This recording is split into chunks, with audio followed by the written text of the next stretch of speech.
Salut tout le monde! Bienvenue au Clinique Podcast, l'art numérique. Cette semaine, on reçoit Olivier Chevrier, travaille au CFP. On va parler de l'IA et le service à la clientèle. On va parler de la vision avant-gardiste de l'Estéonie et des bases en graphes. Manquez pas ça, ça commence now! El Kinect Podcast, l'heure numérique. Donc, salut tout le monde, bienvenue au Crinec Podcast, l'art numérique. Donc, le podcast où on parle du data d'aujourd'hui et de demain. Donc, pour le podcast de cette semaine, on reçoit Olivier Chevrier. En fait, on s'est connus par le voisinage. Donc, Ouais. on a un ami, dans le fond, on a un ami commun qui était ton voisin. La discussion de la donnée a commencé un petit peu l'été passé où qu'on a eu justement là, une discussion sur comment devait être le data et est-ce qu'on parle un petit peu là, justement là, de standardisation Hmm. et de comment est-ce qu'on devrait le rendre accessible à tous ou pas? Donc, je me souviens que on avait des points un peu différents à ce niveau-là. On reviendra, puis on partira sur le débat, mais principalement, toutes les fois qu'on a eu on a eu à discuter sur justement la technologie ou des choses comme ça, j'ai toujours trouvé ton point puis comment tu amenais les choses intéressantes. Donc, je suis vraiment content que tu aies accepté de venir au podcast. Donc, je voudrais commencer par te remercier. Donc, Ça me fait vraiment plaisir. Manu, les discussions qu'on a eues ensemble ont été vraiment agréables de mon bord aussi. Fait que je suis super content de pouvoir les poursuivre de même avec toi, là. merci. Puis, je suis certain que les auditeurs là, vont trouver ça aussi très intéressant. Donc, super simple. On commencerait par ton parcours. Qu'est-ce que tu fais Ouais. un peu? Donc, si tu veux y aller dans... Qu'est-ce qui t'a emmené, je crois, en Abitibi même, là, je pense, à Ouais, déménager. ouais, écoute, j'ai un parcours qui est pas le parcours des gens qui travaillent dans le numérique traditionnel, là. J'arrive vraiment je suis un peu outsider. Mhm. Euh, j'ai toujours eu de l'intérêt pour l'informatique depuis que je suis jeune, puis ça m'a suivi toute ma vie, mais j'ai pas du tout étudié là-dedans. Moi, j'ai fait un bac en philo, puis j'ai fait un bac en enseignement au secondaire. Je me suis déplacé en Abitibi parce que ma blonde s'est trouvé une job. Je me suis trouvé un emploi au Centre de formation professionnelle Val-d'Or. Au CFP, il y en a peu qui le savent, mais il y a une petite équipe qui est vraiment originale au Québec. C'est la seule équipe de ce genre-là. C'est une équipe de développement de ressources numériques. Un peu comme un studio privé peut faire à Québec ou à Montréal. On développe des applications de réalité virtuelle, de jeux vidéo, des applications web pour agrémenter la formation professionnelle, pour pouvoir aller chercher le potentiel des outils numériques. Puis l'idée, c'est que on va faire en sorte que le public devienne plus autonome face à ces nouvelles technologies-là. Puis on explore différentes technologies. On est amené en région à répondre à toutes sortes de besoins parce que les ressources les ressources pour appuyer les entreprises qui veulent faire du numérique en Abitibi sont limitées, surtout quand ça commence à se spécialiser. Tu sais, les entreprises minières, par exemple, qui avaient de l'intérêt pour la VR, c'était nous. Tu sais, ils venaient nous voir parce qu'il n'y en avait pas tant que ça qui s'intéressent à ça. Puis Euh, ça nous a amené dans toutes sortes de projets. Puis, Euh, est-ce que votre studio est axé pour les étudiants du CFE ou vraiment ouais. vous avez des clients externes que vous venez à combler un besoin? Ouais, c'est un mix des deux, en fait. Nous autres, l'objectif initial, c'était de répondre à des besoins à l'interne. Fait que les profs venaient nous voir un peu comme un conseiller pédagogique peut servir à un prof, là. Fait que, tu sais, moi, j'ai une idée, j'ai un défi dans ma classe, j'ai un défi dans ma formation parce que, je sais pas, c'est plate, c'est abstrait, j'ai pas accès au matériel pour faire ma formation, les lieux pour la formation sont vraiment difficiles d'accès. Fait qu'ils viennent nous voir, puis nous, ben, on regarde qu'est-ce qu'on peut faire pour aider le prof, dans le fond. Puis le service, ça ressemble un peu on le faisait à l'interne initialement, mais c'est sûr que les entreprises de la région vivent, n'importe qui, un peu dans le privé ou dans le public, vit le même genre de réalité. Fait qu'ils venaient nous voir, puis on les a soutenus, puis il y a comme un modèle d'affaires qui s'est développé comme ça. On s'est fait connaître, puis c'est maintenant d'autres établissements de formation, fait que d'autres centres de formation professionnelle ailleurs au Québec avec qui on a des ententes. Puis maintenant, on a une entente avec le ministère de l'Éducation aussi. Fait qu'on produit des applications pour tout le Québec, dans le fond. Fait que c'est des applications qui vont être distribuées à tous les centres de formation professionnelle gratuitement. Puis, ben, c'est ça. Dans le fond, c'est un modèle qui est unique. Puis les élus se sont empressés de le supporter quand ils en ont connu l'existence. Puis, on est vraiment choyés de ça parce que, dans le fond, ça se fait tout à Val-d'Or. C'est pas quelque chose... Tout est fait en Abitibi au CFP Val-d'Or. Puis c'est ça, ben, c'est pas quelque chose qui se fait à Québec ou à Montréal. Puis moi, en fait, je suis arrivé par ma formation en éducation là-dedans. Puis j'ai été un peu des fois, souvent, je résume ma job à celle-là d'un fonctionnaire, dans le fond. Là, je suis un peu le gars qui gère la paperasse, les relations avec l'extérieur, avec les clients, avec la visibilité qu'on a à l'extérieur. Puis de là, en fait, on a eu un gros projet avec le ministère qui m'a mené un peu plus concrètement à toucher à des bases de données. Le projet avec le ministère, dans le fond, on nous a demandé de créer des applications pour répondre à des besoins en formation professionnelle. Mais d'abord, il fallait identifier les besoins. Puis ça, ben, savoir quelle formation dans tout le réseau de la formation professionnelle pouvait bénéficier d'applications de réalité virtuelle, de réalité augmentée ou d'autres, ben, c'était un défi parce qu'on partait d'une connaissance de la formation qui était basse un peu. On ne sait pas c'est quoi les DEP où il y a le plus d'échecs, on ne sait pas c'est quoi les compétences les plus difficiles, on ne sait pas comment les profs perçoivent toutes les DEP. On n'avait pas de synthèse en général, parmi les 300 formations professionnelles et plus qui existent au Québec, lesquelles vivent des défis particuliers, puis lesquelles pourraient être pourrait valoir la peine qu'on développe un projet pour eux. Fait que c'est là qu'on a fait des démarches de toutes sortes, puis ça m'a amené un peu à toucher à du big data plus concrètement parce que je connaissais ça de l'extérieur, je connaissais ça conceptuellement.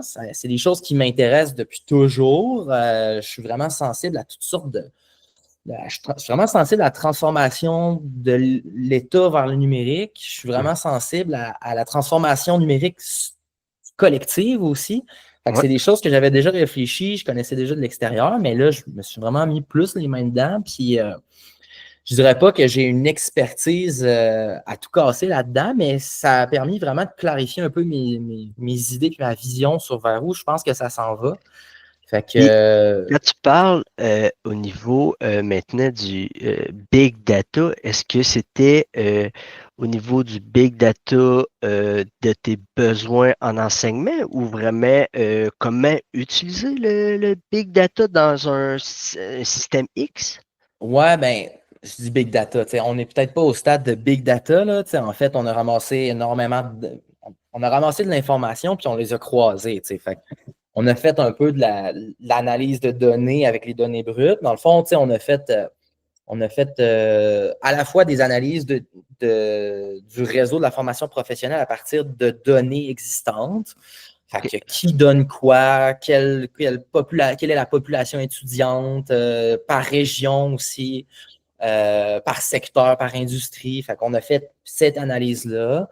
Ça, euh, euh, par expérience, parfois, quand on tombe dans des bases de données justement un peu plus gouvernementales, c'est un peu disparate. Est-ce que vous deviez chercher un petit peu dans des petits créneaux, puis après ça, faire le merge de tout ça? Comment que vous aviez accès à autant d'informations différentes sur plusieurs secteurs? Ouais, ben, c'est un mix de toutes sortes de choses. Il y a quand même, pour notre cas d'utilisation dans cette analyse-là, il y a une part des données qui sont publiques. sais, dans le sens, c'est facile de trouver quel établissement donne le programme de coiffure, le programme d'extraction de minerais, c'est facile. Après ça, de rassembler ça avec les régions administratives, bon, on a pu tricoter tout ça avec une base de données qui est devenue un peu notre base. Puis après ça, on est venu annexer des données qui ont été fournies par le ministère de l'Éducation sur la population étudiante, ce genre de choses-là, qui étaient eux autres pas des données publiques. Qui ne sont pas des données sensibles, mais pas des données qui étaient publiques. Mais ça nous a permis de pouvoir reconstruire un peu notre base de données de cette façon-là. Puis il y a une chose, en fait, qui a été un gros, à mon sens, un gros succès de cette démarche-là, c'est que on a découvert une base, ben, pas une base de données, c'était pas du tout structuré en base de données, mais on a découvert des données, des informations qui nous permettaient de structurer une base de données qui était vraiment pertinente pour la question qu'on se posait. Tu sais, quand on réfléchit au niveau gouvernemental, l'État, ce qu'il veut avoir, c'est le maximum d'impact avec ses dollars. Hein. C'est difficile, ça, de faire ça, cette analyse-là pour un gouvernement, parce que les données sont éparpillées absolument partout. Et en formation professionnelle, on avait ce défi-là aussi. Le ministère nous avait demandé, ben, on aimerait ça que vos projets puissent avoir le rayonnement le plus large possible au travers de différentes formations professionnelles. Puis on sait qu'il existe des liens, on le sait intuitivement qu'il existe des liens entre différents programmes. Je donne un exemple, on sait que les relations interpersonnelles qui sont développées dans le DEP en secrétariat, ben, ils sont analogues à celles qui sont développées dans le programme de vente conseil pour faire de la vente commerciale. On sait ça intuitivement, mais il n'y avait pas ça n'avait jamais été creusé plus que ça, hormis pour l'analyse des équivalences, dans le fond. Au ministère de l'Éducation, il y avait des documents qui étaient des PDF, là, où est-ce qu'on a une série de reconnaissances officielles entre les programmes. Par exemple, on peut imaginer qu'un élève est en secrétariat puis abandonne pour se passer en comptabilité parce que, je ne sais pas, il n'aime pas le secrétariat, il se rend compte qu'il aime mieux ce genre de job-là. Le ministère de l'Éducation va dire, ben, si tu as fait la compétence 1, la compétence 7 puis la compétence 22 du DEP en secrétariat, je te reconnais la compétence 3 puis la compétence 7 du DEP en comptabilité. Et parfois vice-versa ou parfois non. Fait que ça venait un peu du cas par cas. Je veux dire, j'imagine qu'un cours de comptabilité, secrétariat comptabilité, automatiquement c'était accepté, mais comme tu dis, une compétence de vente, il fallait que quelqu'un dise oui, OK, ben cette personne-là a appris les mêmes choses. Oui, ben, en fait, cette analyse, ces documents-là, c'est des documents officiels. Si, par exemple, un élève veut passer, ben, il va y avoir quelqu'un dans l'administration de l'école qui va regarder, OK, toi, qu'est-ce que tu as fait, puis qu'est-ce qui est officiellement reconnu par le gouvernement pour ton nouveau programme. Dans le fond, c'est fait pour qu'on n'ait pas à réfléchir. On ne réfléchisse pas vraiment sur c'est quoi les équivalences. Il n'y a pas d'analyse à posteriori. Il y a un autre processus pour ça, pour les gens qui arrivent du marché du travail, mais pour les gens qui passent d'un programme à un autre, il y a comme cette analyse-là qui est officielle puis qui est faite avec un PDF. Fait que là, si tu as fait le programme de secrétariat, ils sortent le PDF de secrétariat, ils checkent, OK, qu'est-ce que tu as comme équivalence, puis voici ce que tu peux te faire reconnaître. Fait que tu sais, c'est un outil qui est pas fait pour faire de l'analyse du réseau de la formation professionnelle du tout, mais nous, ce que ça nous a permis de faire, c'est une base de données de type graphe avec tout ça. On a pris toutes les équivalences qu'on a extraites de PDF, puis on les a explicitées dans une base de données de type graphe. Pour ceux qui nous écoutent, qui ne savent peut-être pas ce que c'est une base de données de type graphe, c'est un type de base de données qui a des particularités vraiment utiles pour pouvoir faire des choses qui sont pas impossible, mais difficile à faire avec des bases de données plus classiques.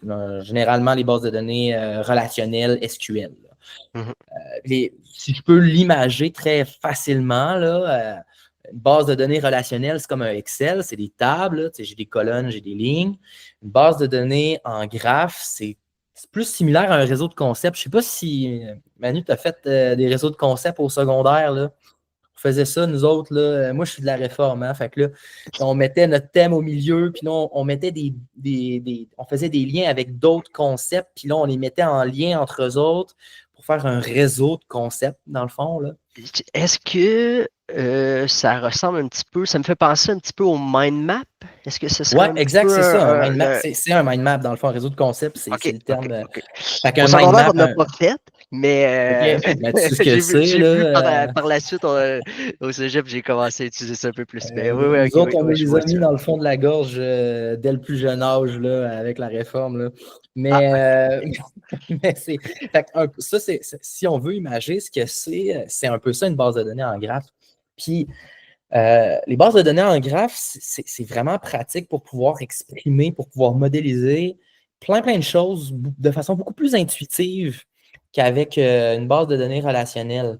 Base de données relationnelle, ça peut être intéressant pour avoir, par exemple, une liste d'items dans une épicerie. Bon, ça, c'est super, c'est génial, tu sais, je peux avoir mon Excel avec tous mes items. mhm, Mais si, par exemple, je veux faire la série d'événements dans une supply chain ou dans un processus industriel, mettons, de faire ce réseau de concepts-là avec des bulles qui sont liées entre eux autres, puis où est-ce qu'on voit les liens entre les événements, ça peut être vraiment utile. Ou encore, les bases de données en graphe, c'est ce que Facebook va utiliser pour essayer de deviner qui sont vos amis les plus probables autour de vous. Tu mhm, sais, moi, je suis ami avec Marc-André, mettons. mhm. Toi, tu es ami avec Marc-André, Manu, mais nous, Facebook, il détecte qu'on n'est pas amis, mais il voit qu'on est à une personne, dans le fond, de un à l'autre. Fait que là, c'est là qu'il va nous dire, eh ben, peut-être que Olivier, tu connais Manu, puis là, il va te faire la suggestion. Fait que les bases de données en graphe, c'est vraiment utile pour faire ça. C'est utile pour pouvoir faire plein d'analyses statistiques qui ne sont pas impossibles à faire en base de données relationnelles, mais qui sont beaucoup moins intuitives puis qui sont beaucoup plus conceptuellement claires, mettons. Fait que nous, ce qu'on a fait, c'est qu'on a pris toutes les compétences de toutes les DEP qui existaient au Québec. Puis là, par exemple, si on disait, ben, la compétence interagir avec la clientèle, est équivalente à la compétence interagir avec la clientèle en secrétariat est équivalente avec la compétence interagir avec la clientèle en vente conseil. Bien là, on met une barre entre les deux, on les lie ensemble. Puis en faisant tout ça, on est capable de voir une espèce de nuage de points de tous les liens qui existent dans la formation professionnelle. Puis ça nous a permis d'identifier des hotspots un peu. De dire, Hmm. si par exemple, on fait une application de VR pour la soudure, ben la soudure, ça touche énormément de programmes. Puis c'est quelque chose qui est vraiment central dans la formation professionnelle. Tu sais, les compétences de soudure, tu peux en faire en mécanique auto, en mécanique d'engin de chantier, tu peux en faire en métallurgie, de la chaudronnerie, la ferblanterie, tout ça. Fait il y a beaucoup de DEP qui sont touchés par ça. Fait que ça nous a permis de mettre des données, des chiffres sur où est-ce qu'on va avoir le maximum d'impact dans nos projets. Puis ça, moi, ça m'apparaissait extrêmement puissant. Ça a été vraiment, ça vient appuyer tout le processus intuitif qu'on a. Tu sais, on le sait que la soudure, c'est quelque chose qui est commun à beaucoup de programmes. Mais là, je peux te dire exactement à quel point c'est central dans la formation professionnelle dans son ensemble. Fait que j'ai une donnée pour le justifier. Fait que ça, moi, Ça, ce que je trouve. c'était votre. Excuse-moi de couper. Dans le fond, Ouais, ça a vas-y, été vas-y. votre point 1, votre point de départ, ça a été de faire votre base de données en graphe avec les Ouais. compétences. Ouais, ben ça a été une des bases de données qu'on a utilisées pour faire notre analyse. Mais on en a utilisé une autre en parallèle avec une base de données relationnelle plus classique, avec d'autres données, avec les données dont je parlais sur quel établissement donne quelle formation, quelle région a le plus de DEP en mécanique auto, ce genre de choses-là. Mais à côté, on avait cette autre base de données-là qui nous permettait d'obtenir des informations sur le réseau pris plus comme un réseau, dans le fond, moins de façon atomique. Là, j'ai des vues sur les relations Parce, entre mes DEP. parce que j'imagine que votre autre base de données servait aussi à dire, si on revient avec la soudure, exemple, que ce serait le point central, mais plus personne fait de soudure. Ben là, ça, tu sais, ben, puis d'étudier avant soudure, j'imagine que votre autre base de données venait de dire ah, c'est central, mais pas le plus important. Exact, exact. Mais là, dans le contexte qu'on était, on avait des moyens limités. Fait qu'on n'a pas fait ce croisement-là dont tu parles automatisé. Mhm. J'ai pas pu intégrer les données de ma base de données en graphe dans ma base de données SQL et inversement, ou en tout cas tout amalgamé en une seule interface qui m'aurait pu questionner, qui m'a permis de questionner l'une et l'autre en même temps. Mais tu sais, nous, ça répondait à notre besoin de toute façon, là, dans la mesure de notre projet. Puis, mais oui, c'est ça. Fait que, tu sais, il y a eu après ça, avec les informations qu'on a acquis, on a pu faire notre rapport sur où sont les places où on a le plus d'impact en fonction de différents arguments. Tu sais, dans le fond, nos données sont devenues les justificatifs à un argumentaire. Tu sais. C'est sûr que quand on est dans un projet d'une petite envergure comme ça, je veux dire, on n'est pas en train de construire une business sur une base de données. Je ne suis pas en train de faire une infrastructure qui va être utile à d'autres choses. En tout cas, pas dans notre vision. Là, peut-être que ça pourrait l'être éventuellement, mais là, on avait un besoin immédiat.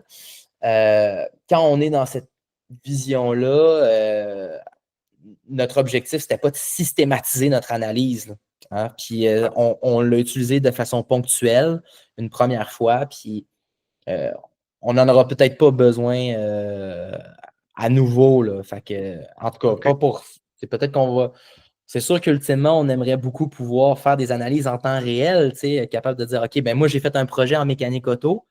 Quels sont les impacts sur la réussite des élèves, sur le nombre d'élèves inscrits, sur Absolument. ce genre de choses-là? Mais tu sais, nous, on est un petit établissement de formation, là, on n'est pas le gouvernement. Ça, c'est des projets d'infrastructure collective que ça prend pour pouvoir faire ça. Absolument. Puis Mais ça, on parle de combien de temps rassembler puis faire cette analyse-là, rassembler le data puis faire cette analyse-là? ben, tu sais, quelques, quelques centaines d'heures, mettons, là, au final, là, je dirais là, quelques OK. semaines de travail là, de tout ça. Quand même. Ben, tu sais, quelques semaines. Ça, je dirais peut-être pas 500 heures, mais peut-être 200, là, mettons. Tu Ah, sais, le temps ça, de mais pouvoir. c'est quand même, c'est quand même assez considérable là, comme analyse. Là.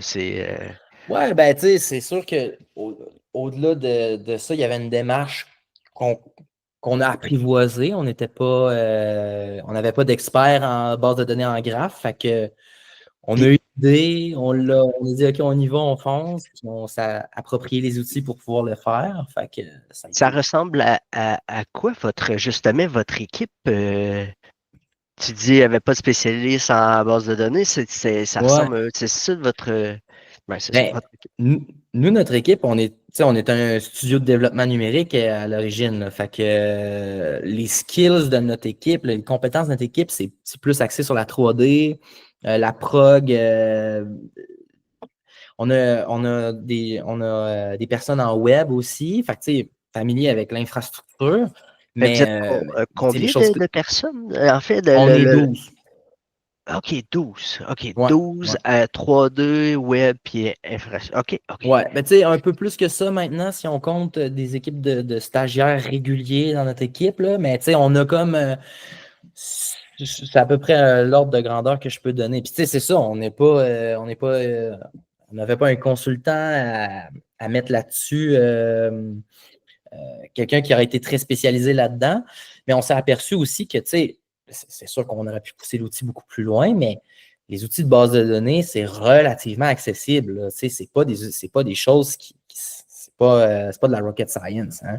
Mhm. Puis je pense qu'il y a plus de gens qui le croient, qui peuvent se l'approprier. Puis tu sais, en fait, une des grandes choses qui nous a permis d'aller rapidement dans ça, Manu, c'est que on a fait ça au moment où est apparu les premiers outils d'AI. Là. OK, Puis, OK. Fait que un puis peu avant la pandémie, comme non, non, 2019-2020 non, ou c'est même c'est, il y a 18 mois à peu près. Là. Fait que, tu sais, je veux 18 dire, on mois? n'était C'est pas vrai, hein, au début, mais on OK. était. on était suffisamment avancé pour que les outils puissent nous aider là-dedans. C'est vrai, hein, tu sais, l'ascension de ChatGPT, on parle de plus 2022, 2023. Ouais, Tu as raison, j'étais un peu ouais, c'est trop exact, d'avance. exact. OK, OK. Ouais, Fait que vous étiez un peu avant tout ça, même. OK. ouais. Puis c'est ça, c'est que, tu sais, pour faire des bases de données en graphe, il faut que tu apprivoises un nouveau langage de script Mhm. parce que c'est pas du SQL dans le fond. Puis là, par la suite, j'ai appris qu'il existe des outils pour pouvoir faire ça à partir de bases de données SQL, mais initialement, je ne connaissais pas ça. Mais là, pour appréhender ce langage de script-là, des outils comme ChatGPT, puis plus particulièrement, moi, j'ai utilisé beaucoup Claude. J'aimais beaucoup les résultats qu'il me donnait. Ouais. Ça m'a permis de me familiariser vraiment plus rapidement, d'expliquer mes requêtes comme je les voulais pour que je puisse avoir de l'aide pour les corriger. Ça a été game changer. On n'aurait pas pu faire ça si on n'avait pas eu cet outil-là. Là. Ça aurait été vraiment inaccessible. Ouais. Fait que, Donc, vous arrivez, vous faites votre analyse. Là, une fois que votre analyse est assez, elle a été faite, c'est quoi le constat qui en est ressorti de tout ça? on a ressorti plein d'analyses. En fait, moi, j'ai généré, j'ai utilisé Power BI, que tu connais bien pour intégrer des données sur nos bases de données, pour pouvoir systématiser certaines analyses, obtenir certaines métriques. J'en ai généré aussi avec le graphe qui était difficile, en tout cas à mon niveau, à intégrer dans Power BI.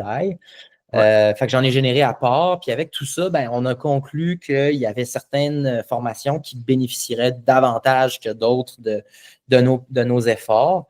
Puis, tu sais, en gros, ça nous a permis de resserrer l'entonnoir de plusieurs centaines de formations professionnelles à 10 projets qui allaient avoir des impacts sur 1, 2, 5 formations qui existent dans le réseau de la formation professionnelle. Fait que, par exemple, on va développer une application en réalité virtuelle pour faire de l'oxycoupage. Fait que faire du travail de métaux, OK. faire de l'oxycoupage, faire de la coupe au plasma.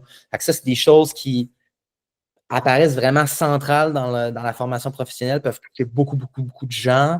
On avait des données aussi sur la satisfaction générale des enseignants par rapport à leur programme. Puis en fonction de chacune des compétences, on pouvait croiser tout ça. On a pu aller cerner cette compétence-là, puis montrer l'impact potentiel qu'on aurait sur les différents DEP, sur différentes régions du Québec. Pour un gouvernement, le but, c'est d'avoir pas juste un projet qui touche un établissement, mais de toucher le plus d'établissements possible un peu partout au Québec. Fait que ça a été c'est un des projets qu'on est en train de développer, à s'avancer. Compétences relationnelles aussi, fait qu'on a découvert que les compétences relationnelles, les relations clients, les relations entre collègues, c'est des relations qui sont vraiment centrales en formation professionnelle. Fait qu'on a pu, avec ces outils-là, dire, voici pourquoi on justifie de développer une application pour ça. Fait qu'on a fait ça pour 10 formations, avec toutes sortes de pondérations qui nous avaient été demandées. Là. On nous a demandé d'avoir une couverture de plusieurs industries. On nous a demandé d'avoir une couverture nationale. On nous a demandé de pouvoir toucher le plus d'élèves possible.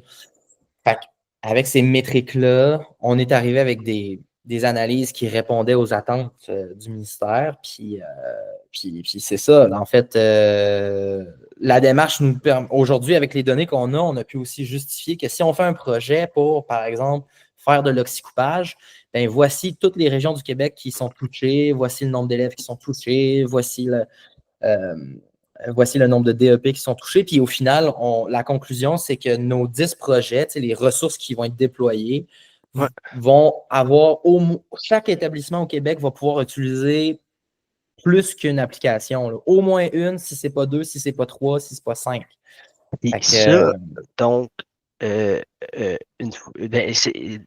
c'est au niveau des applications que, tu sais, comme l'oxycoupage, c'est quel type d'application? Tu sais, c'était de la réalité virtuelle? C'était parce que j'imagine que cette équipe, ben, votre équipe avait déjà des projets en cours, puis l'analyse est venue justement clarifier puis mettre de l'énergie dans des projets qui avaient plus de valeur. Mais ces projets-là, en fait, c'est concrètement, ça ressemblait à quoi? Ben, en fait, on est en train de les développer. C'est encore en développement. C'est encore en développement. Fait que, tu sais, dans le fond, nous autres, la commande du gouvernement, du ministère de l'Éducation, c'était faites-nous 10 projets. Puis trouver 10 projets qui vont avoir le plus d'impact possible. Fait que là, par exemple, pour l'oxycoupage, on a dit OK, on fait quelque chose là-dedans. Puis après ça, on est allé voir des enseignants, on est allé voir les programmes de Je formation comprends. pour identifier c'est quoi davantage concrètement la tâche, qu'est-ce qu'on peut faire. On imagine un concept de réalité virtuelle. Puis là, on s'est dit, ben OK, ce qui manque dans cette formation-là, c'est une formation introductive au poste d'oxycoupage, fait que les bonbonnes de gaz, le chalumeau, comment ça marche, les EPI, fait que les protections que tu dois porter quand tu les utilises. Fait qu'on va développer une application pour faire ça en réalité virtuelle. Ça répondait aux attentes des enseignants qu'on avait dans nos données, qui étaient de pouvoir faire ça de façon sécuritaire, de pouvoir faire ça avec réduire les coûts aussi, parce qu'il y a des coûts à réaliser ces opérations-là. En formation professionnelle, souvent, c'est Ouais. un enjeu. Là. On n'est pas à l'université avec un tableau puis un prof. Là. Souvent, c'est comme je mets la main à la pâte, j'ai besoin de consommables, j'ai besoin d'outils. Ouais, ouais, Euh, c'est fait je me souviens que c'est arrivé que dans un travail antérieur, que quand nos équipements étaient désuets, justement, on les donnait au centre professionnel pour qu'ils puissent se pratiquer dessus, là, parce que tu peux pas du jour au lendemain décider de ben j'achète un scoop puis je le c'est ça. refais du début à la fin, là. Fait que j'imagine Exact. que c'est la même réalité pour j'imagine que tu peux pas couper, souder n'importe quoi à l'infini non plus, là, donc Ben non, c'est c'est une ça. réalité matérielle. C'est ça. Puis dans l'analyse de données qu'on avait, on a fait une collecte d'informations auprès de toutes les profs de formation professionnelle pour savoir, ben, c'est quoi vos réalités, cette compétence-là, est-ce qu'elle est difficile à donner, puis pourquoi elle est difficile? Est-ce que c'est parce que c'est abstrait? Est-ce que vous n'avez pas le matériel? Puis ce genre de questions-là, notre analyse après ça nous a permis de dire, ben là, on va mettre des efforts, puis ça risque d'avoir l'impact qu'on présume avec les données. Puis tu sais, c'est ça, en formation professionnelle, on s'en doute pas, mais pour une coiffeuse, apprendre à couper des cheveux, ça coûte des milliers de dollars en marotte qu'on appelle, là, l'espèce de mannequin à qui on coupe des cheveux. Fait que, Ouais, c'est des défis. Il y a des défis financiers vraiment intéressants. Là, absolument. comment je fais pour apprendre à un élève à faire de la peinture en carrosserie automobile quand mes produits, à chaque fois qu'il fait un exercice, ça coûte 500$.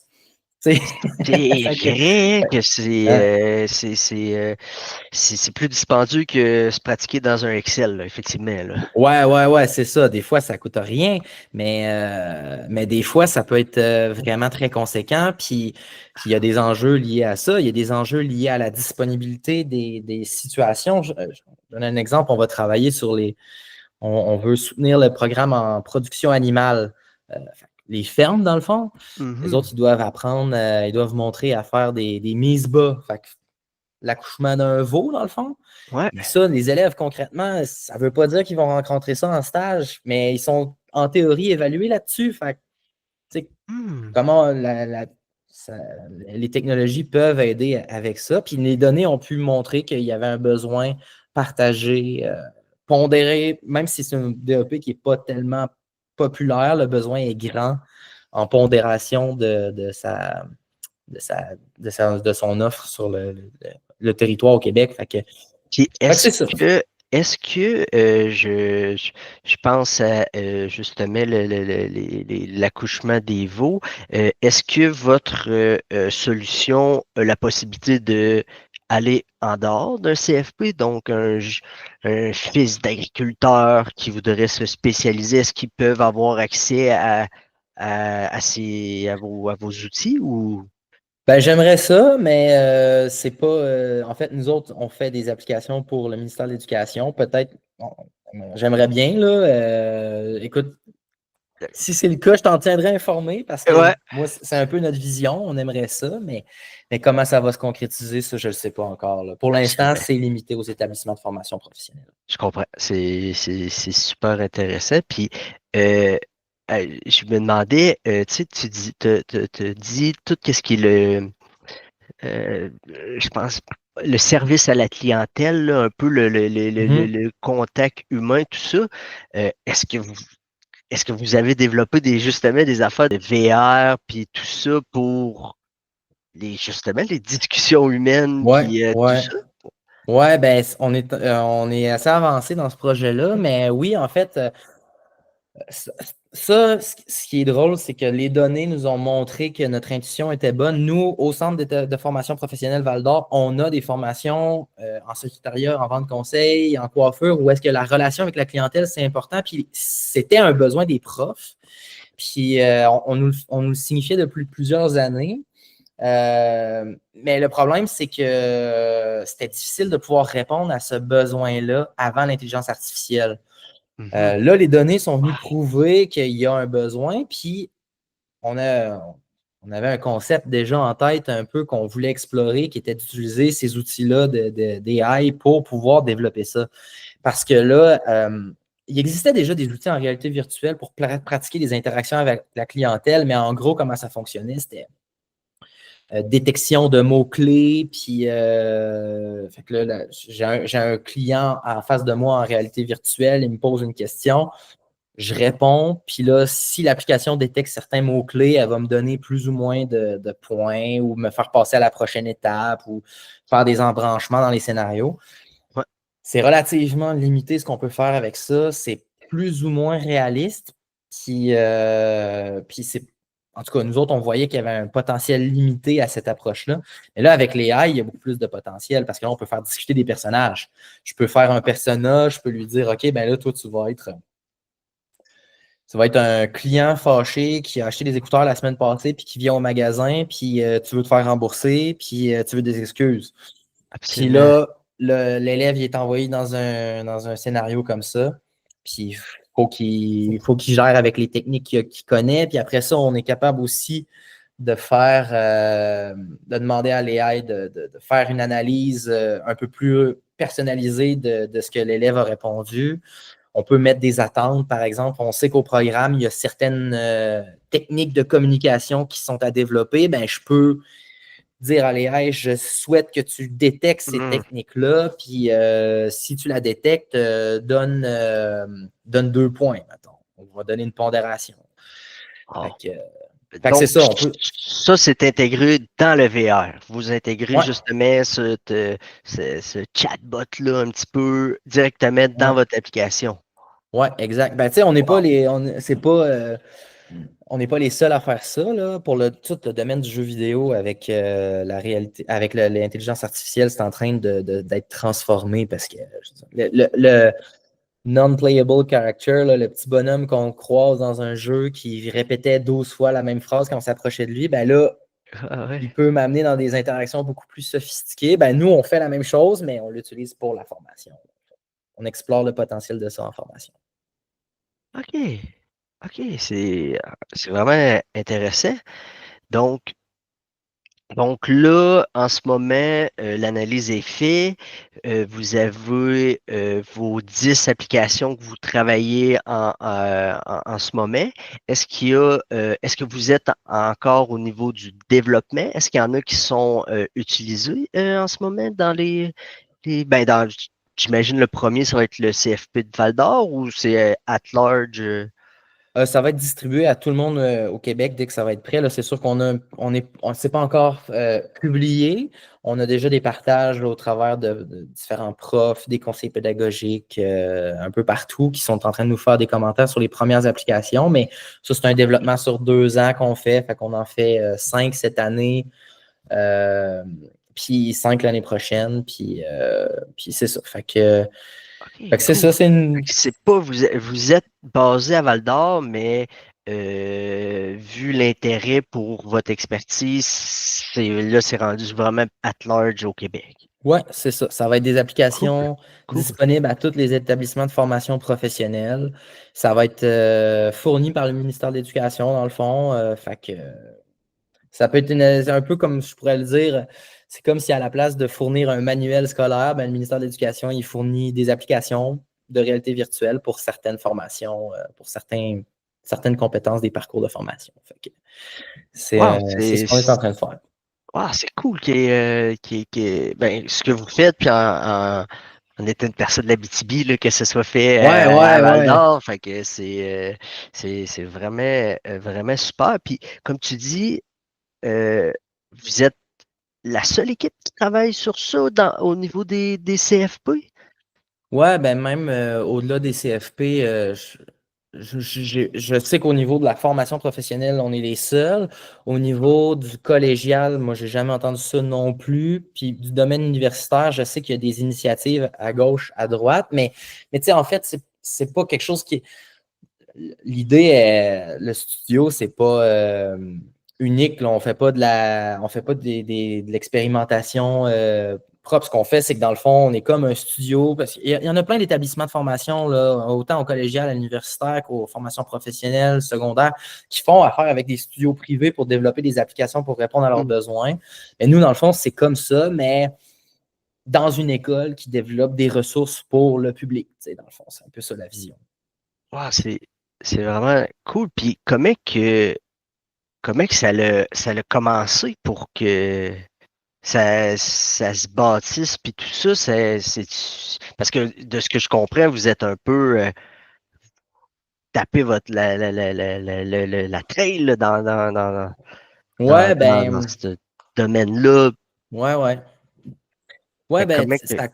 ça a commencé par la vision de quelques personnes au centre de formation professionnelle. Là, ça a commencé avec Jean-François Pressé, qui est l'actuel directeur général du centre de service scolaire, qui était auparavant directeur du centre de formation professionnelle Val-d'Or, avec un coordonnateur qui est toujours au centre de formation professionnelle Val-d'Or, Mathieu Ouellette, ces gens-là avaient une vision de l'innovation. On en fait beaucoup dans le domaine universitaire, dans le domaine collégial, Mhm. mais si la formation professionnelle veut rester à jour, il faut qu'on l'amène en formation professionnelle aussi. C'était pas une idée qui était très, très. Moi, je pourrais dire ça. Il y avait cette vision-là qu'il fallait qu'il y ait plus de tech, qu'il fallait que le public soit le maître et possesseur des moyens de développement numérique s'il Ouais. veut en avoir directement dans le public. Mais concrètement, comment ça s'est formé? C'est petit à petit. Après ça, c'est qu'il y a eu une embauche d'une ressource qui était un développeur, puis il a fait des premiers projets, puis là, ça a eu un peu de rayonnement, puis ça a permis d'aller chercher un petit contrat à gauche, une subvention à droite, puis tout ça. Puis on a monté une sorte de, je vais appeler ça comme ça, une sorte de modèle d'affaires, même si c'est dans le public, une sorte de modèle d'affaires qui fait en sorte que, dans le fond, on atteint, nous, notre objectif, qui n'est pas de faire de l'argent, mais qui est de faire du développement numérique en formation professionnelle. Fait que c'est ça, puis ça prend forme petit à petit au fur et à mesure que l'aventure avance. On vit toutes sortes de défis. C'est un peu comme une start-up. En fait, moi, je suis. euh, Puis là, je ne sais pas si je te ramène un peu sur la discussion, la longue discussion qu'on avait eue sur la standardisation des données, la place de l'État là-dedans, mais Ouais. moi, j'ai vraiment la vision que l'État doit être proactif dans le développement numérique. Puis j'étais D'accord. beaucoup inspiré par la France. En France, il y a le modèle des startups publiques où est-ce que des ministères ou des organismes publics vont se mettre ensemble, vont chipper un peu d'argent pour se dire, ben, on lance une entreprise d'État, littéralement, mais pas de taille Hydro-Québec, de taille start-up. Fait que Mhm. 10, 20, 30 personnes pour résoudre un problème qui est commun. Et ils vont, de cette façon-là, se dire, ben OK, un exemple que je connais bien, il y a un problème de littératie numérique, fait que d'aisance des employés, des élèves, de la société en général avec les ordinateurs, avec le numérique, le web, tout ça. C'est ça qu'on appelle Plusieurs. la littératie. Je Ouais, sais pas. ouais.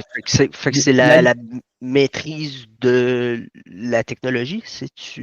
exact. Tu sais, être capable Ok, de te débrouiller. Tu sais, un peu comme apprendre à lire, ça permet de te diriger dans la société. Ben, utiliser un ordinateur, c'est devenu la même chose. Tu sais, t'as beau savoir absolument. lire, si t'es pas capable d'envoyer des courriels, de faire des recherches sur Google, de faire du troubleshooting sur ton ordi, ben, t'es aussi mal pris un analphabète il y a 50 ans.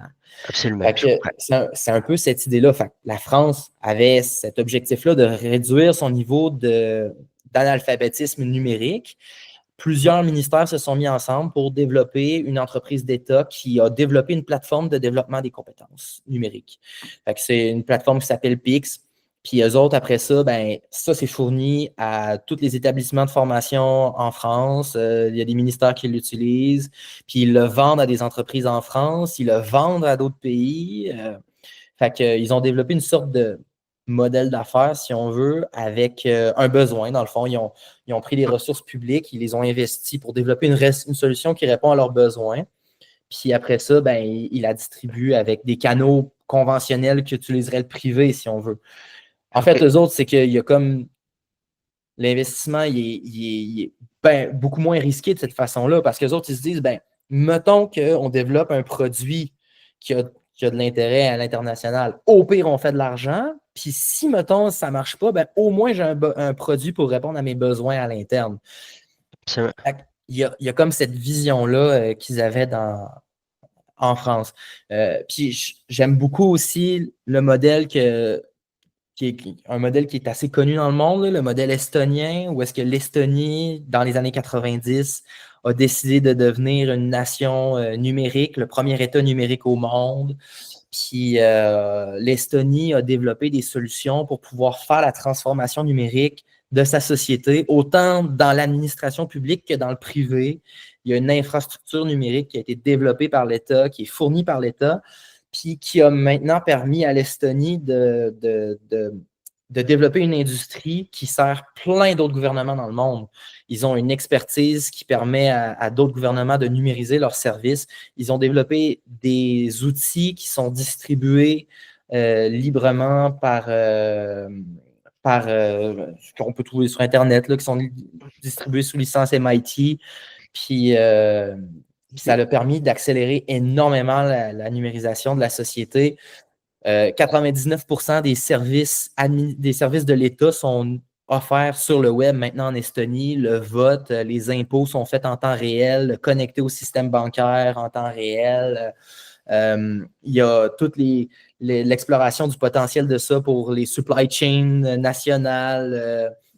Il y a vraiment toutes sortes de potentiels à ces plateformes-là qui ont été développées. Puis, fait que ça, c'est des choses qui m'inspirent énormément. Là. Fait que Puis, c'est ce bout-là que justement, je pense que je me souviens de justement quand cette discussion-là, en fait, là, c'était l'accès justement aux données sensibles, mais là, ce que je me rends compte, c'est que j'avais mal compris. Toi, tu parlais de standardiser plus les processus. Donc, comment que tout un peu se parle et se connecte pour s'assurer que tout le monde ait un peu la même façon de travailler pour pouvoir, après ça, que justement, on n'ait pas, ben, tout le monde travaille de la même façon, donc mhm. ça va dans une direction, puis ça va probablement aller mieux. Ouais, ben, en fait, tu dis données sensibles, c'est pas exclusif des données sensibles. Hein. Tu sais, euh, en fait, c'est que pour réaliser la transformation numérique, il faut que tout soit numérisé. Puis il Mhm. faut que tout soit accessible pour différents usages avec un contrôle des accès. Puis c'est ça que l'Estonie a fait, en fait. C'est qu'il y a un système où est-ce que autant le public que le privé peut détenir de l'information, mais n'importe quel acteur dans ce réseau de bases de données-là peut exploiter l'information qui est acquise par un autre acteur avec un système de gestion des accès. Fait que, je donne un exemple.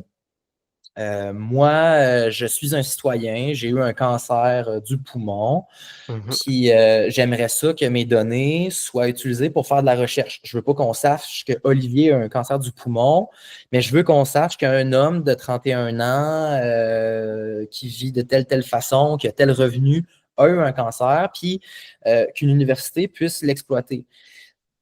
Toutes ces choses-là, par exemple, toutes ces choses-là, c'est des données qui sont décentralisées dans la société en ce moment. Mhm. Mon cancer, c'est qui l'a? C'est un hôpital. Mais mes données d'identité, c'est le gouvernement. Je suis qui? Moi, j'ai quel âge? Je vis où? Ça, au Québec, c'est le registre de l'État civil. Euh, Mon revenu, ça va être le fisc, dans le fond, qui va l'obtenir.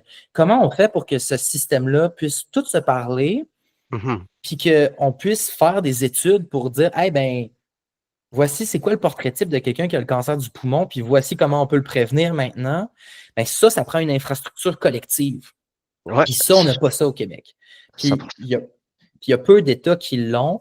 Puis dans le fond, moi, je crois que dans tout ça, l'État doit jouer un rôle proactif de, offrir une infrastructure d'échange. C'est ça qu'il y a en Estonie, une infrastructure où tout peut être échangé avec une autorité centrale qui va authentifier que les données sont sous le bon standard et qui les a utilisées, va loguer tout ça et va s'assurer qu'il y a un système cryptographique pour que les données puissent être utilisées convenablement de façon privée, pas privée, mais Sécuritaire. confidentiel le plus possible, sécuritaire et confidentiel pour qu'on ait accès seulement à certaines choses. Fait que ça, c'est d'un côté. Puis de l'autre, c'est de standardiser. C'est que l'État doit dire, ben, même si c'est tes données privées à toi, ben, voici comment voici comment il faut que tu les conserves. Parce que si un jour, on veut pouvoir développer quelque chose de national, si on veut pouvoir faire travailler différents acteurs du système entre eux, il faut que tout le monde travaille sur une base commune. Un peu comme de la même façon qu'on a tous nom, prénom, c'est un standard. C'est comme dans l'administration papier traditionnelle, on en a plein des standards. On s'attend à ce que tu aies une date de naissance, tu n'as pas le choix d'avoir une date de naissance. On utilise le gramme, on n'utilise pas les livres quand on fait des données. On a décidé qu'on avait le système métrique, on a décidé qu'on avait le calendrier grégorien. Bon, il faut le même genre d'intervention avec les acteurs de la société civile, à mon avis, mais il Mhm. faut le même genre d'intervention pour des données sur le type de roche qu'il y a dans ton sous-sol, les actions que tu possèdes à ton nom, etc., etc. C'est ça, après ça, qui permet de faire du big data à l'échelle nationale, de pouvoir faire des projets qui vont pousser des nouvelles industries qu'on peut à peine imaginer, qui vont Absolument. simplifier aussi le développement de modèles d'affaires et d'innovation. Tu sais, il y a des entreprises tu connais bien le monde minier, hein, puis on est en Abitibi, fait que je vais en parler, mais dans le Absolument. domaine minier, j'achète un gadget d'une entreprise X, il ne parle pas au gadget de l'entreprise Y. Tu sais. Exact. Comment je fais, moi, pour faire parler toutes mes affaires? Comment je fais pour avoir le meilleur modèle d'affaires, les meilleurs procédés, si tout ça, ça ne se parle pas? Il faut qu'il y ait un standard. Puis il faut que ça soit ouvert pour qu'une startup puisse se dire, hey, ben, ton gadget que tu as acheté de X, moi, je peux le plugger avec Y.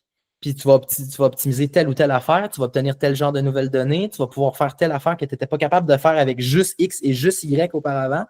Moi, j'arrive entre les deux. Fait que, il faut que ça soit ouvert, il faut que ça soit standardisé si on veut pouvoir pousser ces idéaux-là plus loin. Mhm. On Mhm. va s'en apercevoir au fur et à mesure qu'on va avancer. Dans le fond, c'est que ça devient un avantage concurrentiel incroyable pour les entreprises qu'il y ait cette infrastructure commune-là. Absolument. Puis, tu vois, là, je suis d'accord avec toi. L'été passé, là, je le comprends mieux, mais puis je crois aussi que pour avoir vu justement la semaine passée une conférence pour une entreprise de l'Abitibi, là, en fait, qui, euh, qui travaillait sur un petit peu là, ce type d'outil-là, là, avec différents fournisseurs encore dans le domaine minier.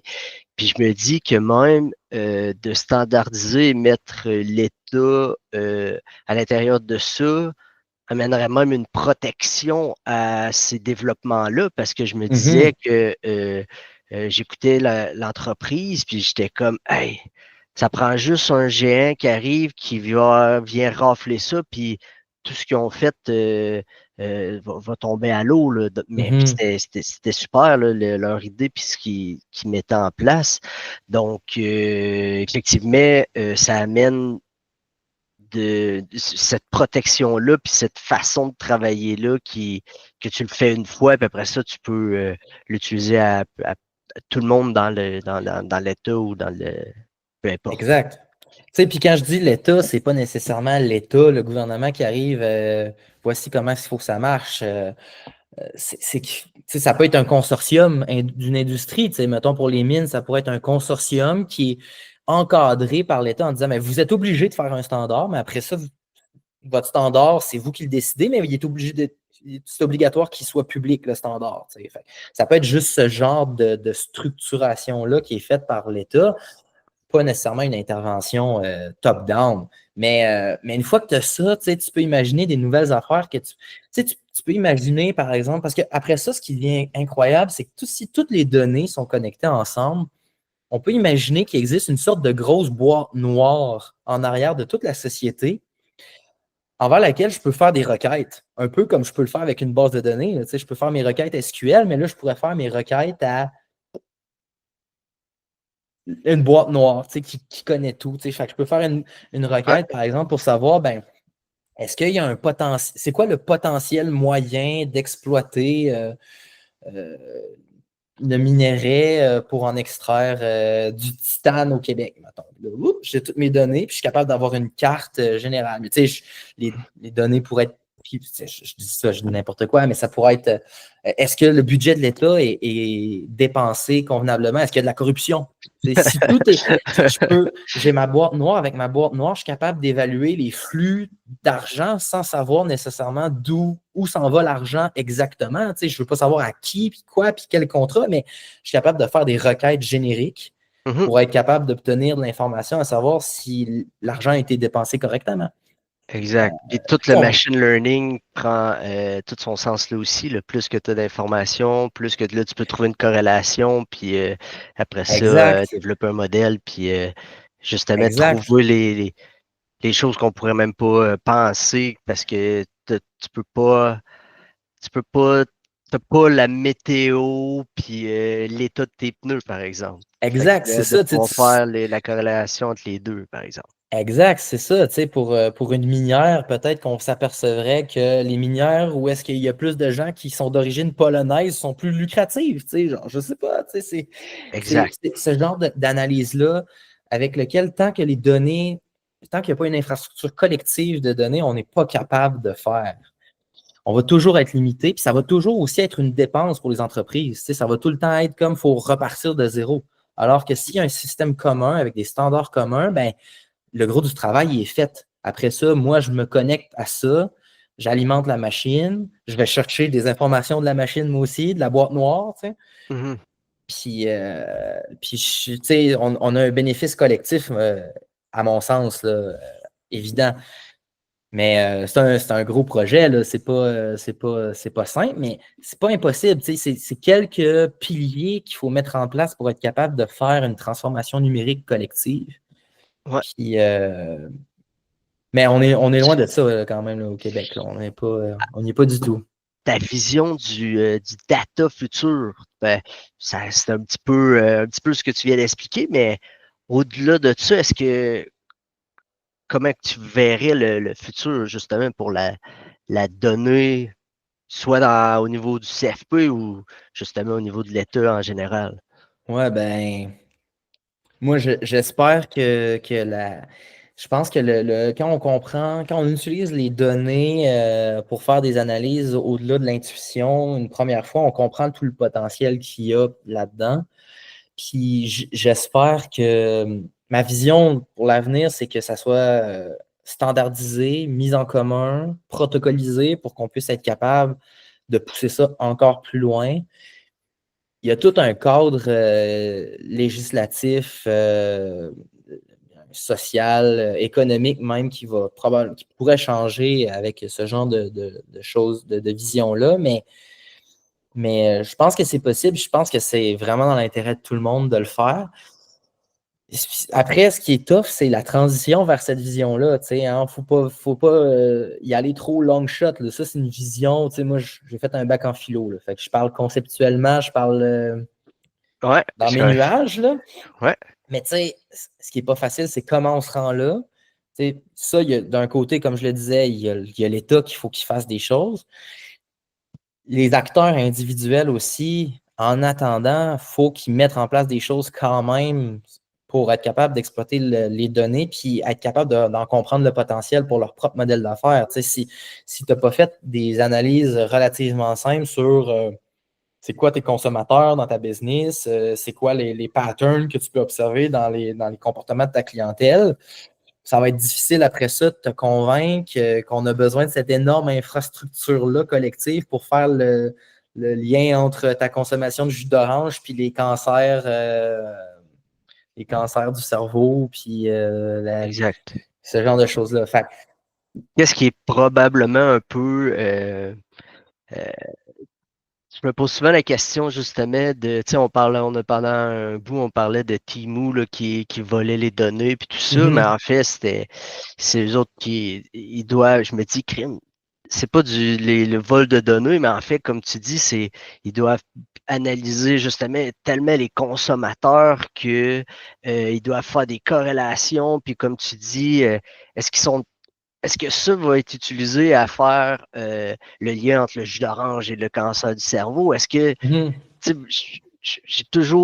me demande, au-delà de me dire que c'est des méchants et ils veulent juste avoir les données, je me dis, hey, mais qu'est-ce qu'ils font avec tout ce data-là, puis quelles possibilités ça leur ouvre? Fait que, mais tu sais, Temu, c'est des brokers de données aussi. Maintenant, eux autres, ils les vendent à d'autres. Ça fait partie du modèle d'affaires. Ça leur permet d'avoir des prix aussi alléchants sur les produits. Mais tu sais, c'est là où est-ce que... Tu sais, c'est pas normal que les données, ça soit pas un bien public. Tu sais, c'est un bien public, une donnée, là. Après, c'est un bien public dans la mesure où, après ça, il y a toute la question de la confidentialité, de protéger l'identité des personnes. Puis ça, il y a des technologies pour répondre à ça, mais en même temps, faire en sorte que je sois capable de les utiliser pour le bien commun, pour développer des modèles d'affaires, pour pouvoir aller faire des innovations qu'on n'aurait pas pu faire, déceler des comportements, déceler des phénomènes. C'est un bien commun. Il faut que ça le devienne. Moi, si j'avais à conclure, c'est quoi ma vision? C'est qu'il faut que ça devienne un bien commun. Je trouve que c'est merveilleux comme fin. Un gros merci, Oli, pour ton temps puis pour la discussion. C'était vraiment intéressant.